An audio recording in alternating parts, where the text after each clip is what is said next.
Ils sont en attente de leur intégration dans la fonction publique depuis plus de 20 ans de service dans les différentes écoles de l'enseignement technique et professionnel. Ces enseignants prestataires, frappés par la limite d'âge de recrutement à la fonction publique, demandent aux autorités compétentes de revoir leur situation socio-professionnelle. On parle de problème d'âge, mais nous n'avons pas intégré la boîte avec cet âge-là. Donc ils doivent être contraints de reconnaître que l'âge que nous étions d'abord comme intégrés et les notes que nous avions prises n'étaient pas d'abord tenues compte par rapport à l'âge actuel que nous avons.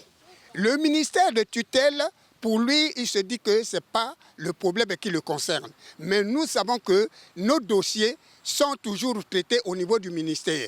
Entre-temps, on nous paye des émoluments de fois trimestriels, mais ceux qui nous connaissent comme étant les enseignants prestataires dans ces écoles. Donc nous voulons que tout cela soit réglé et qu'on regarde la situation pour que nous puissions être satisfaits. Ces enseignants prestataires, âgés de plus de 45 ans, sollicitent aussi l'aide au chef de l'État pour récompenser leurs efforts et dévouement au système éducatif du pays.